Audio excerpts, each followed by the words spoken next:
Malam ini dingin banget ya bro. Iya nih, Jelas. soalnya MU lagi di puncak. Wow. Tapi tahu nggak akhir-akhir ini gua kepikiran tentang ini, Apa? kok bisa ya negara kita itu menggunakan Pancasila sebagai dasar negara ini. Kok bisa gitu? Awal mulanya itu bagaimana sih? Oh, Ada yang tahu nggak? mungkin gini Bung, saya pernah baca itu kan, dulu awal-awal Indonesia merdeka itu dibuatlah DPOPKI gitu. DPOPKI ini adalah Badan Perencana untuk Kemerdekaan Indonesia kalau nggak salah gitu kan. Oh iya. Nah jadi terus dibuatlah gitu kan rapat nih, diskusi tentang bagaimana bentuk dari negara dan apa yang akan jadi asasnya itu nanti. Nah jadi setahu saya itu pertama itu yang didiskusikan itu adalah tentang Piagam Jakarta gitu. Nah jadi Piagam Jakarta ini lahir karena 4 kali pertemuan diskusi kalau nggak salah itu. Oh ya. Nah jadi pada tanggal 29, 30 sampai 31 Mei sampai tanggal 1 Juni itu mereka itu merencanakan bagaimana nanti yang akan menjadi asas dan dasar daripada negara Indonesia ini. Nah, tapi setelah perdebatan yang begitu lama, banyak yang tidak menerima atau bagaimana gitu, nanti akan terjadi sebuah pembubaran dari negara Indonesia. Mereka itu membuat yang namanya itu Panitia 9. Nah di sana itu Panitia 9 ini itu diketuai oleh Insinyur Soekarno gitu, bukan Joko Widodo. Oh, lagi Iya. Iya. Gitu. Nah jadi setelah dibuat yang namanya filsafat sorry yang telah dibuat namanya Panitia 9, bukan Iya. aliran filsafat, itu dirancanglah sebuah Piagam Jakarta yang berreferensi dari Piagam Madinah. Oh, referensinya dari Piagam Ya, Madinah. referensinya dari Piagam Madinah. Kenapa nggak Piagam Bila Tepang aja? Ya, Ya, itu bila beda lagi waktu nanti. itu belum ada, Tahu Mas. dong ada. Masih berupa tepung doang. Terus, Enggak bila. terus nih setelah Ya. jadi Piagam Jakarta ini ternyata ada banyak pertentangan di sana antara kaum Muslim, antara kaum umat Muslim Indonesia dan para nasionalisme Indonesia gitu. Kenapa tuh? Iya, iya. Nah jadi gini, menurut nasionalisme Indonesia, kalau kita menetapkan sila pertama ini, nanti akan terjadi sebuah pemberontakan gitu, atau mungkin Indonesia itu akan bubar karena isi dari sila pertama ini yaitu kewajiban dalam menjalankan syariat Islam bagi para pemeluk-pemeluknya. Nah salahnya itu menurut mereka itu pada menjalankan syariat Islam bagi para pemeluk-pemeluknya. Nah di situ yang mereka tidak terima akan hal tersebut. Iya, karena Indonesia bukan hanya Iya, umat Islam. iya gitu. Pantes. Soalnya ada rasbat juga sih. Oh iya iya. Terus setelah itu kan akhirnya Insinyur Soekarno ini punya inisiatif untuk pergi ke ulama-ulama itu untuk menawarkan bagaimana apa yang lebih cocok gitu daripada sila pertama ini, apakah diganti atau bagaimana gitu. Tapi orang-orang Islam ini mempertahankan sila itu, termasuk daripada Kiai Haji Hamid Hashim. Hashim. Ya, itu yang sangat sekali mempertahankan hal tersebut. Karena kita ini negara yang mayoritas Islam gitu. Jadi kita itu harus menggunakan hal ini gitu. Tapi untuk melindungi orang-orang selain Islam, kita itu membuat kewajiban untuk menjalankan Islam bagi para pemeluk-pemeluknya gitu. Nah, jadi mereka itu terjamin gitu orang-orangnya itu. Tapi menurut orang Katolik, oh ini nggak bisa, nanti kita itu akan dikesampingkan gitu kan. Oh iya iya. Itu. Nah akhir setelah banyaknya terjadi gejolak-gejolak seperti itu, akhir Muhammad Hatta itu mengusulkan bagaimana kalau kita itu menggunakan ketuhanan yang Maha Esa gitu. Nah Ya, setelah banyak pertimbangan dari para ulama, sampai berapa kali mungkin mereka itu bertemu, akhir disahkanlah daripada ketuhanan yang Maha Esa gitu. finalnya itu ya. Nah, finalnya di situ. Dan Piagam Jakarta itu lahir pada tanggal 22 Juni kalau nggak salah. Waktu itu. Kurang lebihnya seperti itu yang saya tahu. Tapi untuk kebijakannya saya nggak terlalu paham sih. Bagaimana kebijakannya tuh nggak ada yang tahu. ada, Ya? ada dong. Ini yang saya Tahu tahu. nih ada mungkin beberapa ya kebijakannya ya, masa orde lama itu. Nah, di situ nanti masa orde lama itu ada dua sistem yang digunakan tuh, dua sistem demokrasi. Ya. Yang pertama itu ada demokrasi parlementer namanya. Nah, parlemen itu kan sistemnya kayak di situ tuh Nggak presiden ketawa, Bang. itu Presiden presiden itu negara ini ya. hanya sebuah simbol negara ya. Iya, Kekuasaan tertinggi itu ya berada di perdana menteri itu. Nah, setelah Gak enak ya duduknya. banget ini, aduh Makanya besok kalau membuat video itu di kafe bang. Biasa gak punya modal. lanjut. Nah, lanjut. Nah, di sini tuh pada saat demokrasi menggunakan sistem parlementer ini, seringkali di antara kebijakannya itu berganti-ganti apa?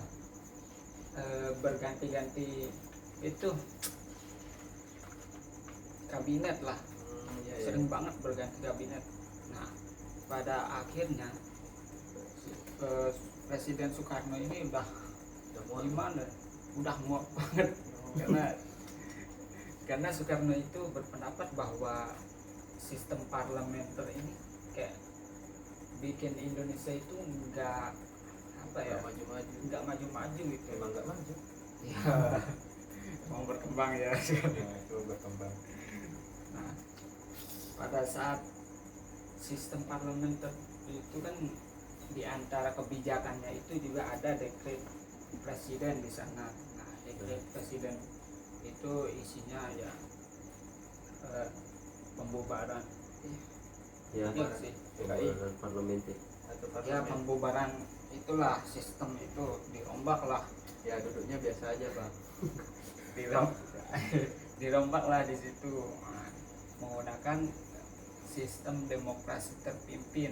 Nah, demokrasi terpimpin itu ya ala Soekarno gitu. Oh. Demokrasi terpimpin ya, jadi yang dulunya itu presiden itu hanya sebuah simbol kan.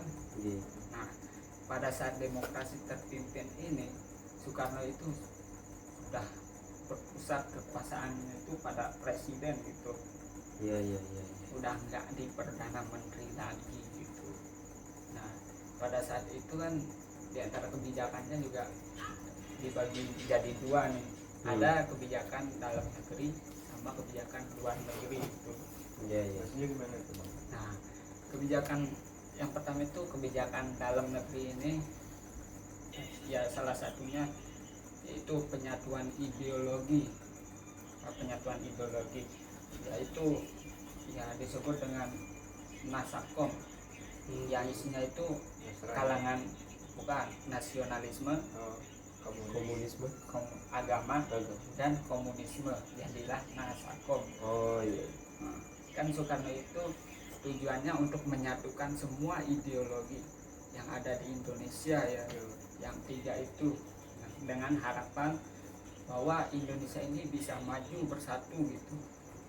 Tapi ya seperti kita tahu ya, ya emang itu susah banget menyatukan yang tiga ini, karena yang tiga apa di kalangan komunis ini sama kalangan nasionalis ini sering berantem gitu, karena perbedaan yang jauh gitu.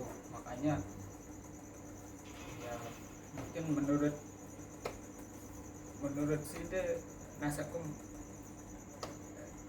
ini enggak setuju enggak? Ideologi Nasakom itu Ya. kan apa penyatuan Nasakom itu Nasakom. kalau saya pribadi setuju banget sih tentang keputusan apa namanya keputusan terpimpin dari Presiden Soekarno. karena ya itu berawal dari Indonesia ini bukan dibangun oleh satu agama doang, tapi berbagai-bagai suku dan agama. Ya, saya sih juga ada setuju ada enggak. Enggak, Tapi iya kita dulu. lanjut. Kita lanjut aja. Oke, lanjut. Nah, di antara ideologi lagi di antara kebijakan yang lainnya itu ada kebijakan politik mercusuar. Politik mercusuar ini yaitu membangun bangunan-bangunan megah di Indonesia ini, supaya tujuannya itu ya agar Indonesia ini terlihat maju lah. ya terlihat mencolok lah. Kan seperti kita ketahui ya, dulu itu kan awal-awal merdeka gitu ya, Soekarno mau Indonesia ini sejajar dengan negara-negara besar gitu, dengan melalui Iya. politik mercusuar ini ya. Oh itu makanya ada ini ya, pembangunan besar-besaran. Ya makanya ada stadion Gelora Bung Karno itu Itu katanya terbesar tuh dulu. ya Fasilitas terbesar paling itu. lengkap. Makanya di situ juga ini Soekarno itu berkeinginan membangun semua bangunan-bangunan ini tanpa melihat tanpa melihat keuntungan dari rakyatnya gitu. Kayak mercusuar ini sebagai simbol aja gitu, bukan sebagai kepentingan untuk rakyatnya. Oh iya. Hanya ini juga dikritik banyak masyarakat dulu. Nah kemudian ada kebijakan luar negeri juga ini. Kebijakan luar negerinya itu salah satunya yaitu Indonesia ini menjadi negara yang bebas aktif lah. Maksudnya yang bebas aktif itu di sini kan Indonesia itu bebas, tidak memihak pada blok manapun gitu. Nah contohnya kan di blok timur itu ada Rusia dan Rusia Uni Soviet dulu ya. Iya. Uni Soviet. Nah blok barat ini ada Amerika. Nah, Indonesia itu bebas tanpa memilih atau memihak pada blok yang manapun ini. Nah, Dunianya. ya terus aktif di sini dan aktif di sini Indonesia itu aktif lah dalam menyuarakan kemerdekaan negara-negara yang lagi dijajah gitu. Makanya dinamakan dengan politik bebas aktif. Oh Itu keren juga. Ya keren. Kemudian ada juga satu lagi mungkin ya, iya. saya tahu ini politik luar negerinya itu ada pembebasan Irian Barat. Oh iya, Irian Barat ya, ada itu. Makanya pembebasan Irian Barat ini terjadi lama banget runtutannya, sehingga Irian Barat ini kan masih dipegang sama Belanda. Dulu sebelum kita merdeka sampai kita sudah merdeka itu Irian Barat masih dipegang sama Belanda. Makanya Indonesia itu mau Irian Barat itu menjadi wilayah dari Indonesia bukan Belanda. Takutnya kan nanti menjadi terjadi lagi gitu, jalan masuk buat jajah lagi. Oh iya. Makanya dibebaskan lah. Nah itu lama banget tuh prosesnya, sampai pada tahun kalau nggak salah tahun 69 itu ditetapkan secara internasional gitu. Di antara ini operasi-operasi yang dilakukan juga ada namanya Trikora gitu. Trikora. Makanya di Papua sana sekarang ada namanya Wilayah Gunung Trikora. Oh, Gunung Trikora. Bisa tuh ditonton di YouTube-nya Pirsa Besari gitu, namanya Trikora. Makanya dari situ juga saya tahu tuh Trikora, namanya Trikora karena dulu ada operasi Trikora gitu, pembebasan Irian Jaya. pembebasan Irian Barat, Irian Barat. Nah, Oh, Irian Barat. mungkin itu aja sih. Setahu saya sih itu aja. Mungkin masih banyak kebijakannya tapi Kalau belum si bisa tahu baca. Orde Lama itu tentang apa bang? Ke sedikit informasi ya dari saya sendiri mengenai Orde Lama. Jadi memang ada beberapa dinamika yang terjadi dalam Orde Lama antara umat Islam. Itu menimbulkan tadi adanya namanya pembuatan Pancasila sebagai dasar negara. Itu kan bereferensi dari Piagam Jakarta, bereferensi dari Piagam Jakarta, lagi bereferensi dari Piagam Madinah. Nah, itu bukti bahwa umat Islam ini mempunyai hubungan erat pada Orde Baru, Orde Lama. Orde Baru terus ini ingat Soeharto Bapak. Iya, jadi Ya, jadi pas apa?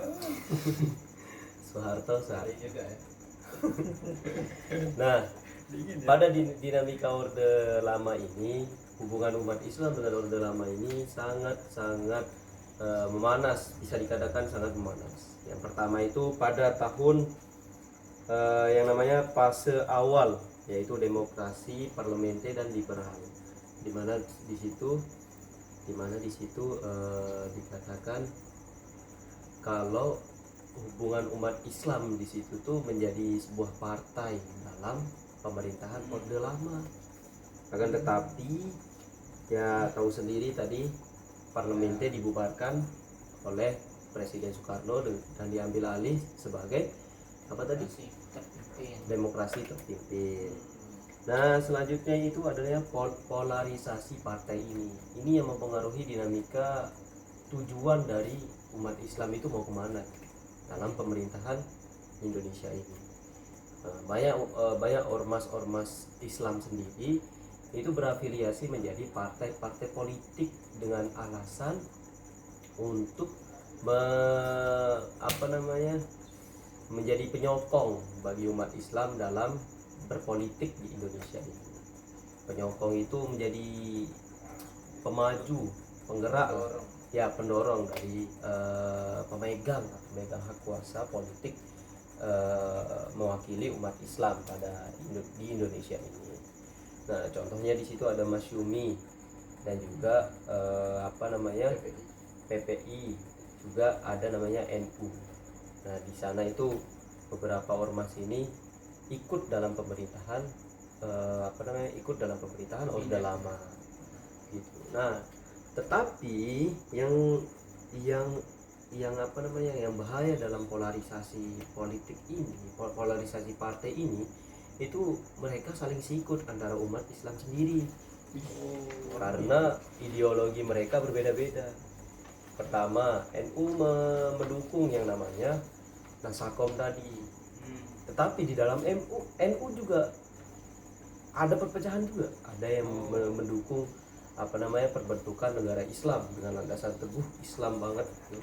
Atau bisa kita sebut Islam separatis. Ada juga Islam yang natural, nasionalis. Jadi di tubuh NU aja masih ada perpecahan. Padahal NU dengan Masyumi juga perpecahan dengan ideologi tadi.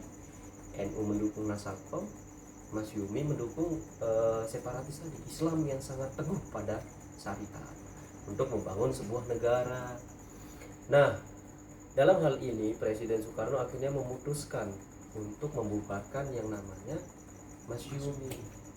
Pembubaran Masyumi ini menjadi sebuah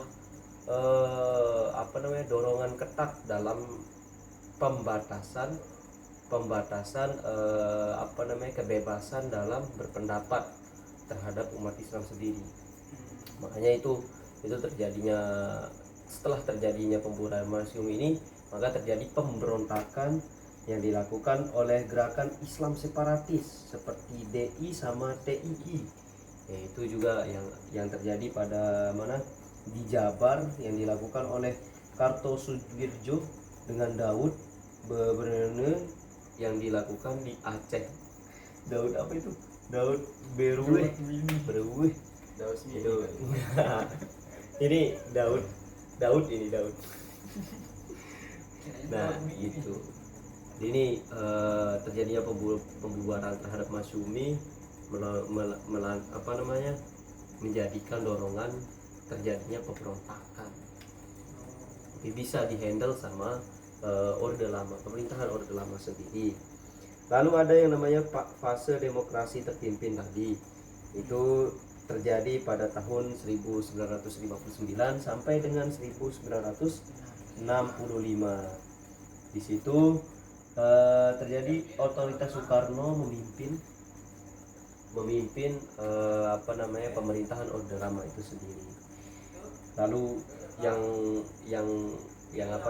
terjadinya polarisasi politik atau polarisasi partai yang terjadi pada pemerintahan fase awal di orde lama itu, ada yang namanya kolaborasi antara pemerintah dengan ormas partai-partai tertentu. Contohnya di situ NU diberikan kursi di dalam pemerintahan. Begitu jadinya adanya kolaborasi. Lalu yaitu tadi ada konflik ideologi yang dilakukan oleh Masyumi dengan NU. Jadi itu masih konflik ideologi. Konflik ideologi ini juga ditambah diperparah oleh adanya Partai Komunis Indonesia yang ingin menguasai 100% ideologi dalam Indonesia ini. Jadi begitu. Sedangkan kan Karl Marx sendiri dikenal sebagai sosialis komunis. Jadi dia berpendapat semua hak ini itu milik kita bersama. Jadi maksudnya itu semua tanah ini milik kita bersama. Jadi kita berhak untuk menguasai tanah kita, mengelola tanah kita. Tanah ini milik Ya. kita. Berarti itu komunis ya. Ya, ada yang bilang kalau ini mana rokok kita? Nah, rokok kita komunis Itu dia. komunis ya. Komunis. Ada nggak rokok kita ini? Kalau nggak salah juga gini dia, Terafiliasi Bang. komunis. Kata dosen kita itu gini dia, kenapa NU itu nggak meninggalkan Insinyur Soekarno, karena dia itu menjadi kalau secara halusnya itu penasihat daripada Insinyur Soekarno gitu. Masyumi kan dia keluar gitu karena dia tidak tahan dengan ideologi tersebut, tapi NU kita diam aja lah supaya kita kalau nanti Soekarno sama komunis nanti komunis pol dia ya, makanya ada pemanis lah di antaranya. Biar PKI ini tidak dianggap sebagai anak inti dari pemerintahan orde lama yang dipimpin oleh Soekarno sendiri. Nah, begitu juga dengan NW. Itu yang disampaikan oleh Bapak dosen Laluwaton. Itu beliau NW itu terbentuk karena gerakan politik yang dilakukan oleh Tuan Guru Muhammad Zainuddin Abdul Majid untuk mengikuti dekret dari pemerintahan. Begitu yang disampaikan oleh Bapak Laluwaton. Masih saya ingat di semester 2. Ya. Sekarang semester 4 ya besok. Amin. Kok bentar banget ya rasanya. Ya begitulah, yang namanya juga masa lalu, satu detik pun itu sudah sejarah. Ya, itulah Begitupun kita bahas tentang sejarah itu. Ya seru ya tadi membahas tentang sejarah dari pembentukan apa tadi? Piagam Madinah, Piagam Jakarta. Bukan piagam di Lempong itu bukan. Habis itu terakhir tadi apa? Terakhir dari konflik antara PKI dengan partai-partai politik yang lain. Yaitu pemberontakan yang paling parah itu pemberontakan di Madiun yang dilakukan oleh PKI sendiri. Saya dapat info dari feed Instagram. Saya lupa nama akunnya, tapi sumbernya terpercaya karena sebelum memposting mereka meneliti sejarah dan lain sebagainya. Ya, dari risetnya. Nah, itu yang saya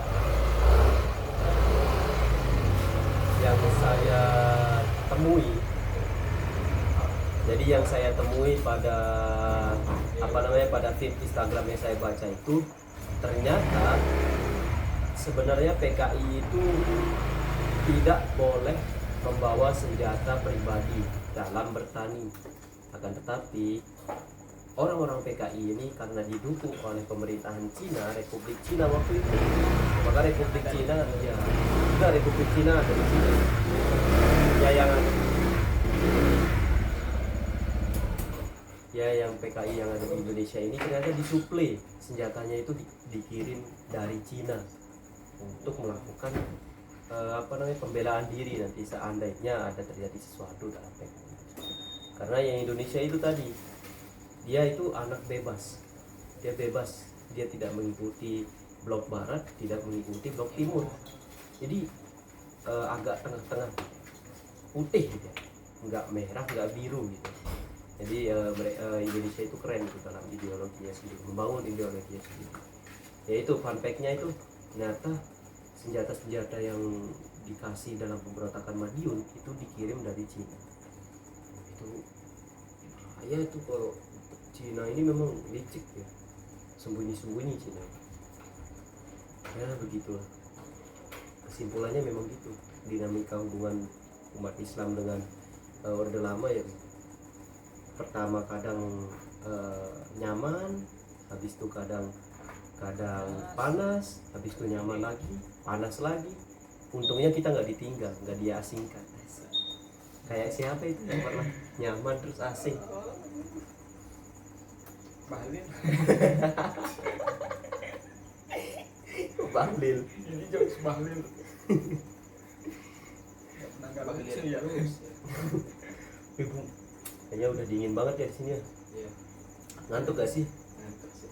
Ya udah. Kita kan masih ada Ya mungkin pada perbincangan sejarah kali ini kita akhiri saja ya Bung Dani ya. Iya. Ya Bung Am, iya ya. saya udah ngantuk ini. Besok saya mau ini. Oh ini udah jam 10 ini, jam 10 malam. Mungkin nanti jam 3 saya mau bangun tahajud soalnya. Saya duluan dulu ya. Jangan lupa bangun saya juga ya. Oke, santai. Saya duluan dulu. Mau lanjutan ngobrol nggak Bang? Ya, ngantuk juga lah.